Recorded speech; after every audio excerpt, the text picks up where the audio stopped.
All right, welcome back. You know this guy is ready for television. You know, our football coach, men's basketball coach, women's basketball coach, who also have their own shows. They go straight with one outfit.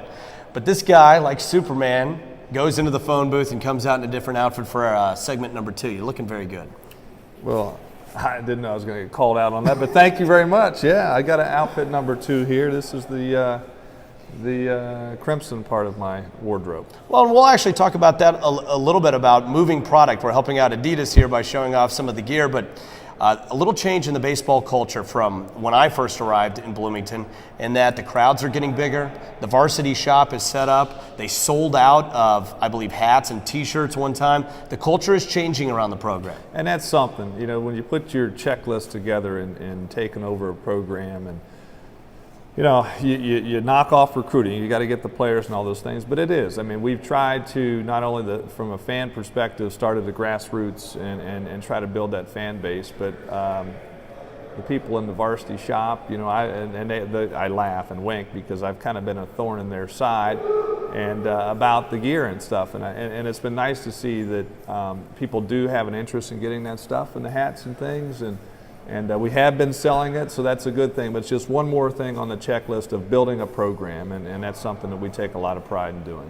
Baseball teams are built on the mound, and you've got a great stock of young arms. Let's start with a kind of a steady, reliable hand who got a big win this weekend in Blake Monar, a guy who's going to likely move on to the professional ranks at the end of the year, but good feel for the changeup, throws in the low 90s, and has a big league breaking ball. Yeah, I mean, he was a highly touted recruit out of high school. If memory serves me correctly, which it does.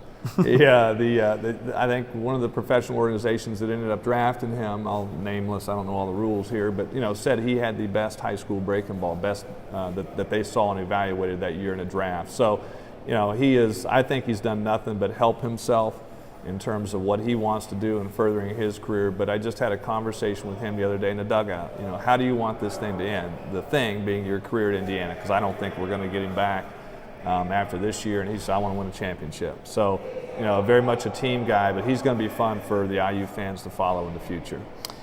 I think the best starting pitcher as a freshman since Blake Monar is on your team now, and Joey Donato, Big Ten Pitcher of the Week, conference leader in pickoffs by such a wide margin that he has more than any other team in the conference, and he also has helped you out from time to time in the outfield. Well, you know, and what he is a competitor, and you know, he's very talented, no doubt, or else he wouldn't be having the success. But he is so competitive, and I think what is the greatest example of that was the Purdue series, when you know we weren't getting some production in the spot, and here's a guy who hasn't taken batting practice, and you said helps out in the outfield.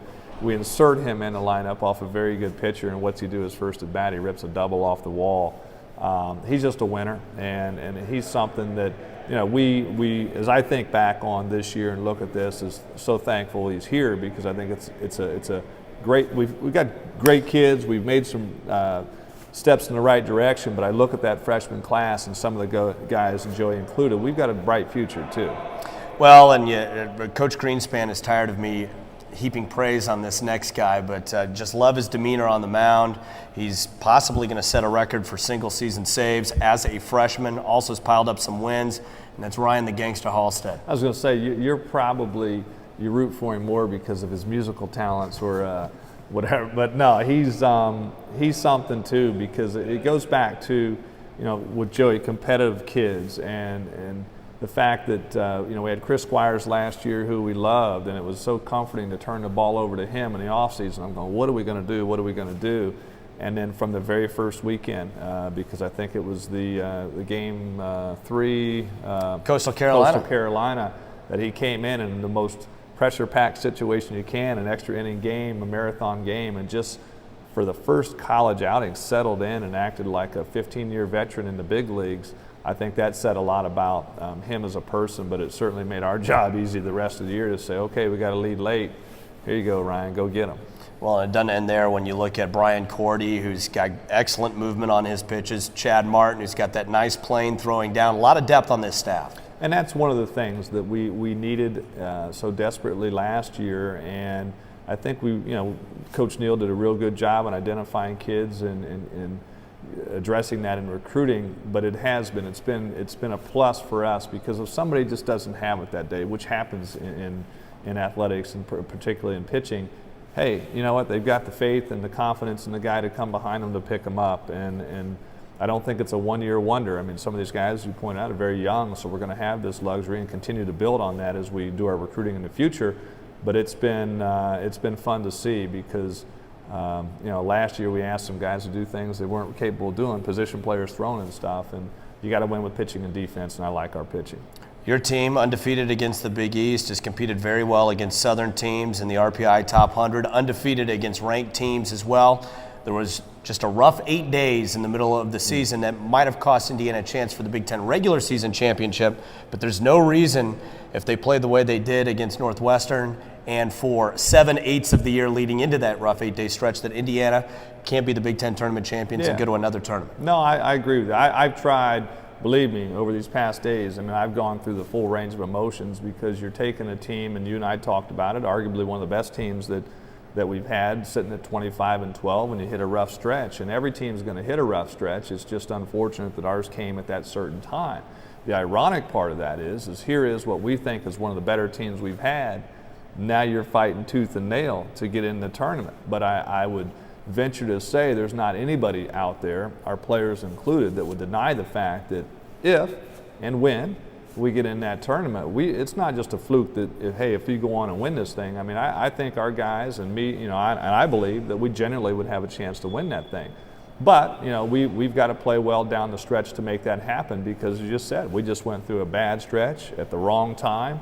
But, such is life, and I just hope we get in it, because I want people to see, and not just IU people. I genuinely believe this is one of the better teams in the country. We just got to get there.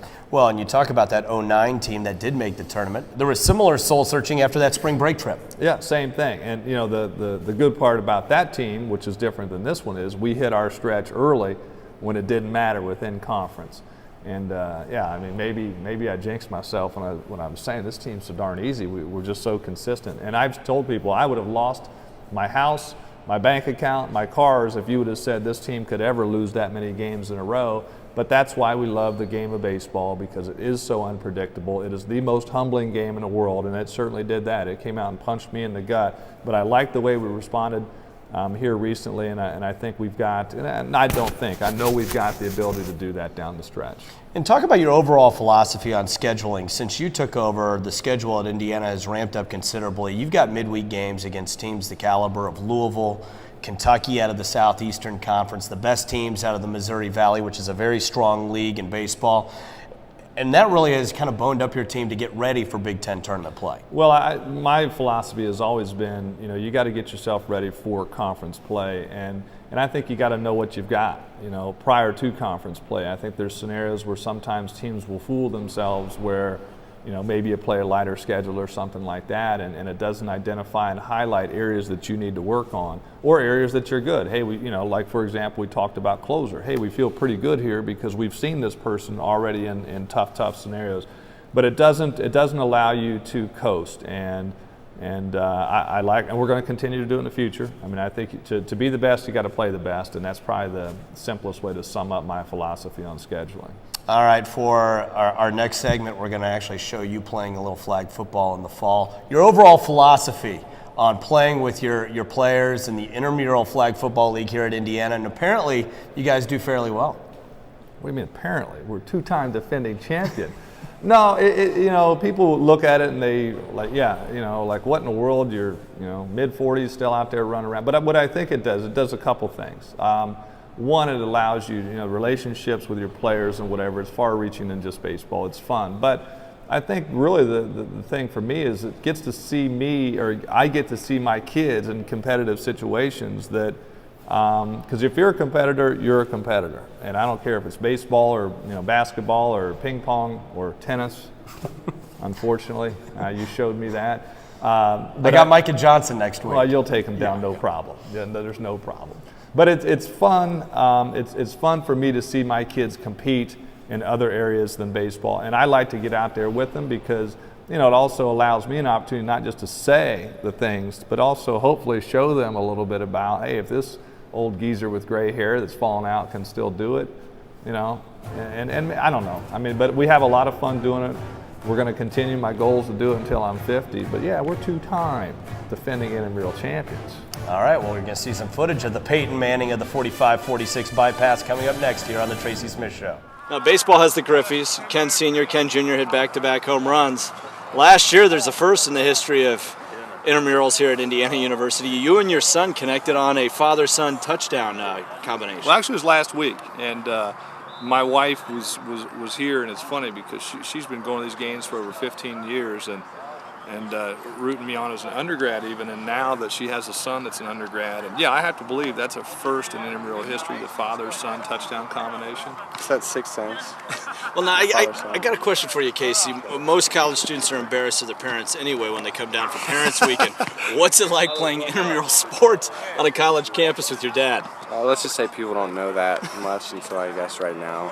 Try and keep it secret. It's a little intimidating, you know, little father-son combo. Both extremely good, and it scares people. Got a compliment. Yeah. Last question for you, Skip.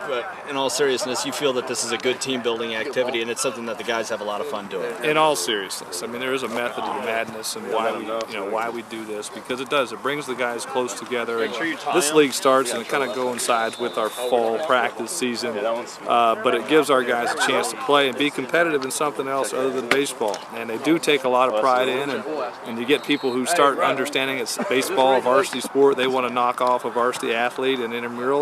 So it does get competitive, but we still have fun, and most of it's all good. We only get a few jabs, you know, once in a while, you know, that people want to see us go down. But it's a great thing for the team, and as long as these legs hold up, I'm going to keep doing it.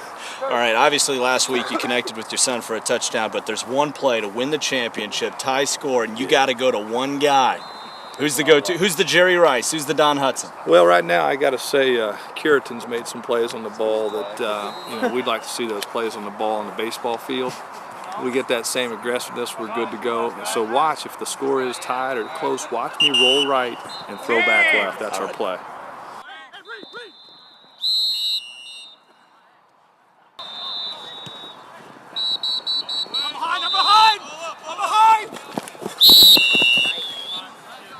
Selfish play right there, Big Ten Network, because I was behind him. The play would have been a lateral. It's flag football, you can lateral. Go. Right in the middle, right in the middle. It's going to be a hard ball here. Here it comes. Keep going. Hey, Skip. Woo, Skip. Woo, hey, Skip.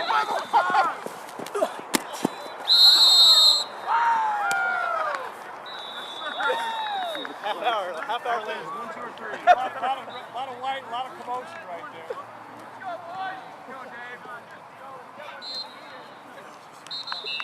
Skip, you better get isotoners for the offensive line for that one. Yes. Good. Touchdown is good. Offense is going for 2. Line's good. Time out.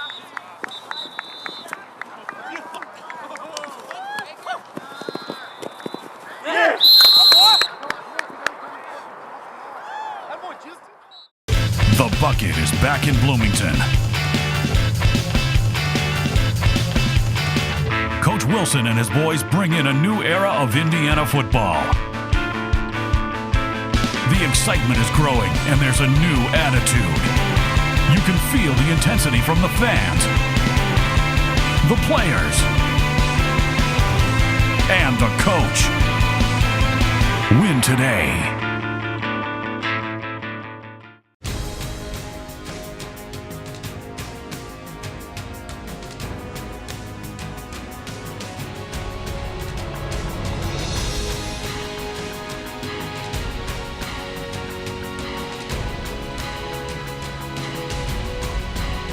Ladies and gentlemen, your Indiana Hoosiers.